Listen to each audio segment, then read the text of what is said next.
All right, here's hopefully a short introductory video. I think it's going to be a really fun video because it's a really fun property. This is a 5-acre tract, about 170 feet of direct frontage on the Niagara River. Its entire northwest side fronts the Niagara River. Um, the Niagara is a very popular river, and this happens to be within basically the most popular stretch of this very popular river. This is in the white ribbon trout fishing section of the Niagara River. So you can literally fish for rainbow trout and brown trout right from your property. All the normal fish as well, the bass and panfish and all that good stuff. But the thing that kind of makes this extra unique is that you've got the trout right there. This is downriver from Bennett Springs State Park in Dallas County, Missouri. Bennett Springs is where they have the trout hatchery, where they raise the trout and they stock this particular section of the river. So really a pretty awesome property. Even if you're not into fishing, this is extremely popular for floating, rafts and kayaks and canoes and all that good stuff. Very popular for fishing, I should say, because it's a very clear river. So what we'll do is we'll zoom out a little bit and then we'll zoom way in and we'll take a look at this. Okay, so we've got the property outlined in red. The yellow lines are the gravel easement roads. This shaded deal you see here at the bottom of the screen, that's the Barclay Conservation Area, which is less than a mile, actually quite a bit less than a mile upriver from the property. And that's over 400 acres of land that's open for public use as far as hunting, recreation, some trails, trail riding, and it's got an excellent access point to the river. In fact, if you're like me and you like to float and have float trips, but you don't like to spend all day on the river necessarily, this is a good float because you can put in your canoe or kayak right here at the south side of the conservation area. There's an excellent access point, and you can float down and just take, about a half-hour float right to your property, which is perfect for guys like me and for kids too. I mean, especially little kids. My daughter just turned 9, and really, I don't like to take her on these long 3 and 4 and 5 hour float trips, but she likes to be part of the gang, and so a float like this is ideal for someone young or someone who really doesn't want to spend all day on the river, but still wants the real experience. So anyway, back to the property. Like I said, outlined in red, the entire east side borders Marigold Drive for about 30 feet. As you go northwesterly toward the river, it gets wider and wider. And when you get to the river, it's at its widest point at about 170 feet. So we can zoom in and take a look at this. Okay. So like I said, the property does have direct frontage on Marigold.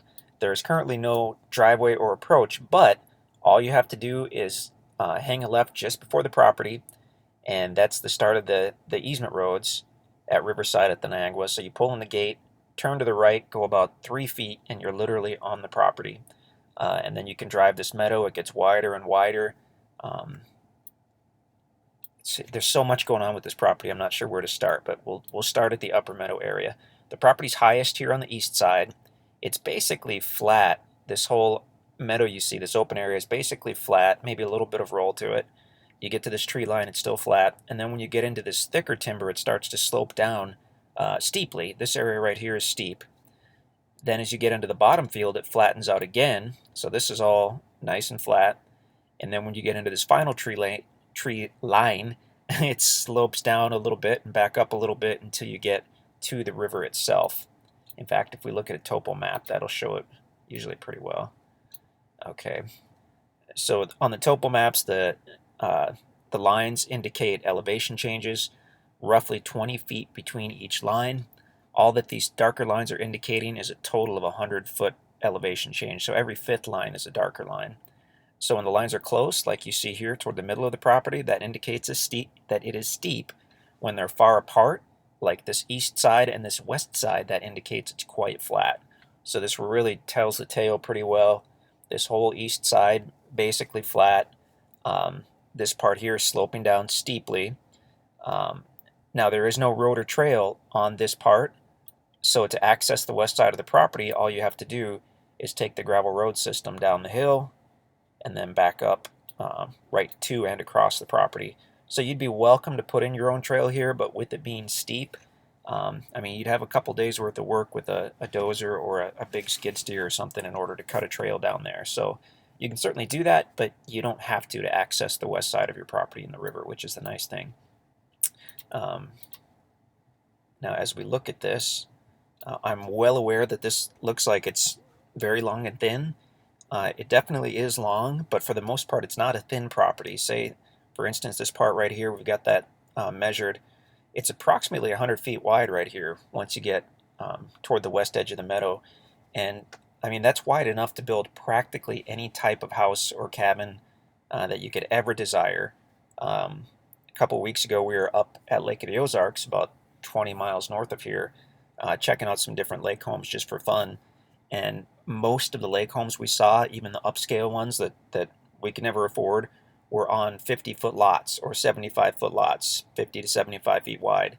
And here, right here at this point, you're 100 feet wide. So, um, although most of the properties we sell have 30-foot setbacks from the side boundaries, these tracks up here only have 5-foot setbacks. So basically, all of this area, other than the very, very edge, is completely usable for building. Speaking of building, we've got some basic property covenants in place here to keep the area and your property looking nice. Basically, if you're going to build any type of standard home, you're going to be fine. 600 square foot minimum foundation size.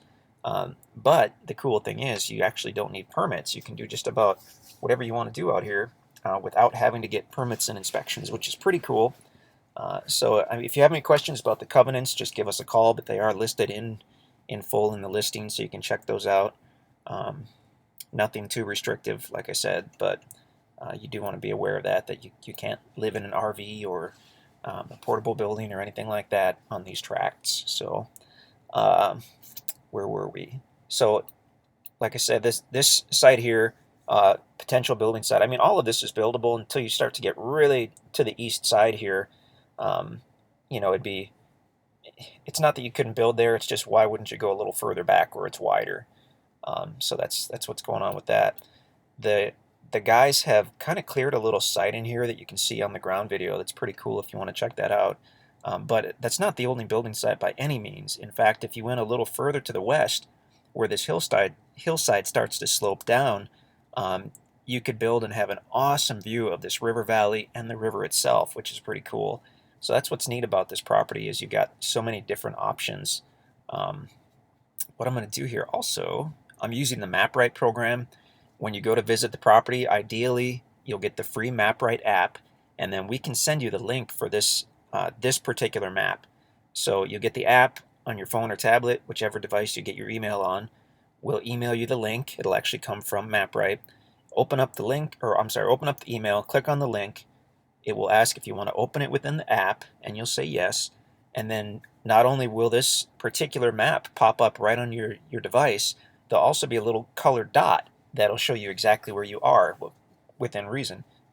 It works on the GPS on your phone, so it's really cool. So it's great when you're driving out here to make sure you're taking the right turns or whatnot. And it's great when you get to the property because you can have your phone in hand or tablet in hand and be walking down and little dot is moving, so you can tell right where you are, which is really, really cool. Okay, so where were we here? We were talking about that. Oh, I know what I was going to do. So speaking of MapRight, we have the full version, which you don't need, but you can certainly get it. And this has the floodplain map, which I think is pretty interesting because one of the things you'll notice, especially if you've been looking at a property on a real river for quite some time, is a huge number of these properties are entirely within the floodplain or 90% within the floodplain. In this case, so here's the floodplain layer. This is the FEMA floodplain. Basically, it's just this west side, this bottom field to the river that's in the floodplain. As soon as you get to the area where it starts to rise up, you are completely out of the floodplain. So on one of the potential building sites, say right here, you don't have to worry about flood insurance, you don't have to worry about any of that, but you still can have a view of the water if you wanted to clear out some trees. You still have awesome access to the water. I mean, it's fantastic. Actually, it's fun to look at the floodplain map because a lot of these cabins and campgrounds and whatnot are actually built in the floodplain. So, but like I said, to have a river property that has actual access to the water, um, like you can walk or take your four-wheeler or take your truck right to the water, but still have good usable sites out of the floodplain is pretty awesome, pretty tough to find. Pretty tough to find on any real river, let alone the White Ribbon trout fishing section of the Niagara River. All right, so we'll turn off the floodplain map. But yeah, I guess we'll zoom in quickly on this west side.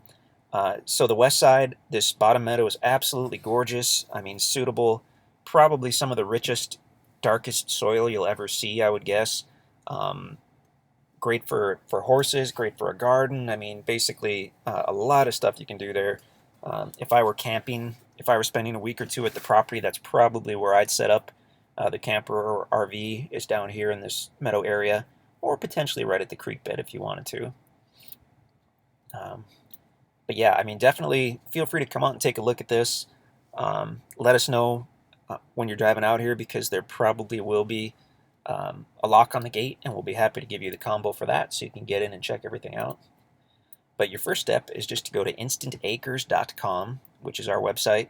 And if the property is available, that's where you'll see it. You can read all the info. You can check out the videos. We'll have a drone video. We'll have a ground video. We'll have all kinds of good stuff. Super, super excited about this tract. We'd been working on this project for quite a few years, actually, to finally get this land. We've never seen anything like it, and I doubt we ever will again. I mean, this is just fantastic. So, Riverside at the Niagara, Tract 6B. By the way, this is Tract 6B, 5 acres. The parent tract was Tract 6, and that was 10 acres. This is basically the southwest half. It got kind of split down the middle. We wanted to get a few tracts that were basically, it had such good river frontage that it made sense to do 2 5-acre tracts and give 2 different people a chance to get their dream property. So, yeah, 6B, 5 acres, Niagara River. If you have any questions, let us know. We are InstantAcres.com.